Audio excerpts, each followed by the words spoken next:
Dear student, today we will discuss the topic of how to calculate work done in various conditions. Which is your condition 1, work done on an object when the displacement is in the direction of the applied force. याचा अर्थ काय होतो, आपल्याला work done calculate करायचा आहे. Work done calculate करताना जर force आणि डिस्प्लेसमेंट जर एकाच डायरेक्शन मध्ये असतील तर कसं कॅल्क्युलेट करायचं.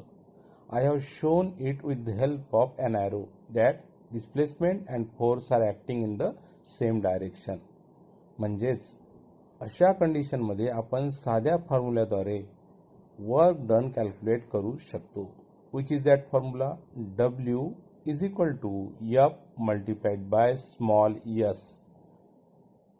म्हणजेच W is equal to work done is equal to capital F means force multiplied by small s means displacement. Now there exists a second condition. What is that second condition? Work done on an object when the displacement is not in the direction of the applied force. म्हणजे जेव्हा force आणि displacement जर एका direction मध्ये नसतील तर त्यावेळेस झालेलं वर्क कसं कॅल्क्युलेट करायचं. याच्यासाठी मी एक डायग्राम काढलेली आहे. या डायग्राम मध्ये फोर्सचं डायरेक्शन आणि डिस्प्लेसमेंटचं डायरेक्शन वेगवेगळं आहे. या दोघांच्या डायरेक्शन मध्ये कितीचा अँगल आहे? That is equal to theta. मग अशा वेळेस वर्क डन कॅल्क्युलेट करण्यासाठी आपल्याला दुसऱ्या फॉर्म्युलाचा आधार घ्यावा लागतो. That is W is equal to F S cos theta. आता ही कॉस थीटा टर्म तुमच्यासाठी नवीन आहे. पुढच्या व्हिडिओमध्ये मी नक्की कॉस थीटा कसा आपण या फॉर्म्युल्यात युटिलाइज करतो हे मी समजावून सांगणार आहे.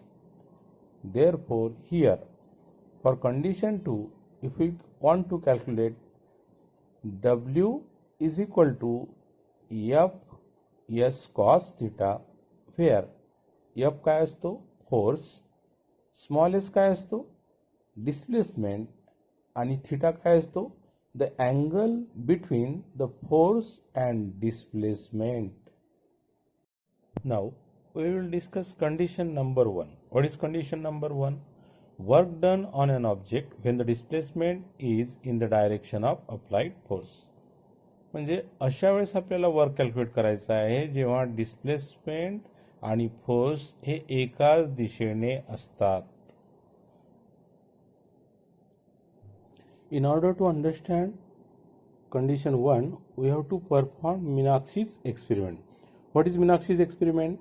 Meenakshi's want to displace a wooden block from point A to point B along the surface of a table with a force F. म्हणजेच मीनाक्षीला टेबलवर एक एक्सपेरिमेंट परफॉर्म करायचा आहे ज्याच्यामध्ये एक वुडन ब्लॉक म्हणजे लाकडाचा ठोकळा पॉइंट ए पासून तर पॉइंट बी पर्यंत डिस्प्लेस करायचा आहे. असं करत असताना ती किती फोर्स लावते? That is equal to F. विद्यार्थी मित्रांनो, आपल्याला मीनाक्षीचे एक्सपेरिमेंट करावायचे आहे. आता मीनाक्षीने काय केले? एक वुडन ब्लॉक घेतला. आता या वुडन ब्लॉककडे थोडं लक्ष द्या. I have kept this wooden block on a table. म्हणजे हा वुडन ब्लॉक जो आहे मी कुठे ठेवलेला आहे? टेबलवर ठेवलेला आहे. मग आता या टेबलवर ठेवल्यावर याच्यावर किती फोर्स ऍक्ट होत आहे? एक लक्षात घ्या, या वुडन ब्लॉकचं काहीतरी मास आहे आणि त्याच्यावर ग्रॅव्हिटेशनल फोर्स ऍक्ट होत आहे. कोणत्या दिशेने ऍक्ट होतो तो? It always act in a downward direction. Which direction? Downward direction. म्हणजे डाऊनवर्ड डायरेक्शननी तुमच्या वुडन ब्लॉकला कोण ओढत आहे? That is the pull of the earth, ज्याला आपण काय म्हणतो?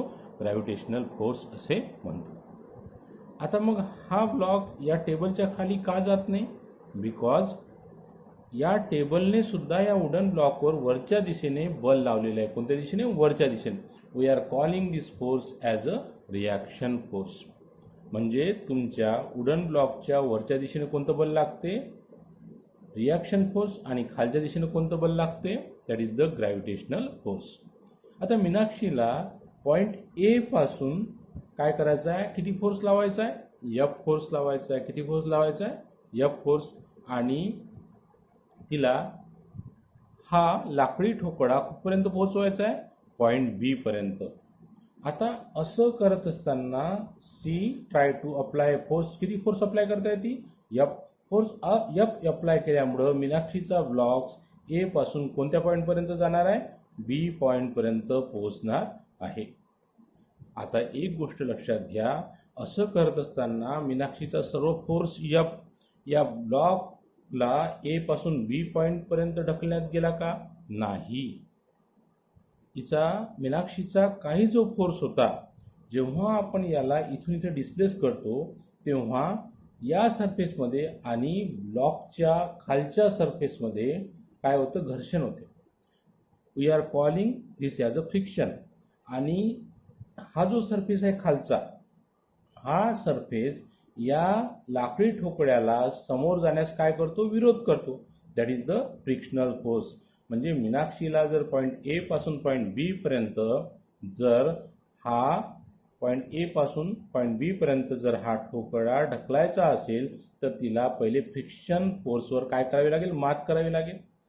And there is another force. कोणता फोर्स मी तुम्हाला पहिलेच समजून सांगितलं. खालच्या दिशेनं या ब्लॉकला कोण ओढत आहे, पृथ्वी ओढत आहे. We are calling that force as a gravitational force. म्हणजेच या ब्लॉकला ए पासून बी पर्यंत जर मीनाक्षीला पोहोचवायचे असेल तर निश्चितपणे तिला कोणत्या दोन फोर्सवर मात करावी लागेल. First one is a frictional force and second is a gravitational force applied by the earth. Then only she can reach up to the point B. आता या प्रोसेसमध्ये तुमच्या लक्षात आलं असेल की जेव्हा आपण पॉइंट ए पासून पॉइंट बी पर्यंत जातो त्यावेळेस मीनाक्षीने फोर्स अप्लाय केला. Force is acting in which direction, this direction. And displacement is occurring in which direction, this direction. म्हणजे ब्लॉकवर लावलेला जो फोर्स आहे आणि त्याची जे डिस्प्लेसमेंट आहे ते कोणत्या डायरेक्शनमध्ये आहे, एकाच डायरेक्शनमध्ये आहे. Therefore it satisfy the criteria for condition 1. मग अशा वेळेस आपल्याला जर फोर्स काढायचा असेल तर आपण साध्या फॉर्म्युल्याद्वारे that is W is equal to F multiplied by S नी वर्क डन बाय मीनाक्षी काढू शकतो. विद्यार्थी मित्रांनो, आपण मीनाक्षीचे एक्सपेरिमेंट केले. आता या एक्सपेरिमेंटच्या सहाय्याने आपल्याला खालील प्रश्नांची उत्तरे द्यायची आहे. Which is first question. In Meenakshi's experiment, does the direction of force and displacement are same? We have observed it. That is, force and displacement एकाच दिशेने आहेत. Therefore, yes, the direction of force and displacement are same. Now there is a second question. Then how you will calculate work done in Meenakshi's experiment? Since force and displacement are acting in the same direction, therefore by simple formula we can calculate the work done. Which is that formula? W is equal to F multiplied by small s, where F is a force and s is a displacement. Third question, has all the energy spent been used to produce acceleration in the block? No. What is the answer of this question? No. There is a fourth question. Which forces have been overcome by using that energy in case of Meenakshi's experiment? Here we did observe that there are two forces opposing the force of Meenakshi. म्हणजे मीनाक्षीच्या फोर्सला कोण oppose करत आहे, पहिला आहे frictional force and second is gravitational force. Therefore she has to overcome these forces. Which forces? Frictional force and gravitational force by using that energy.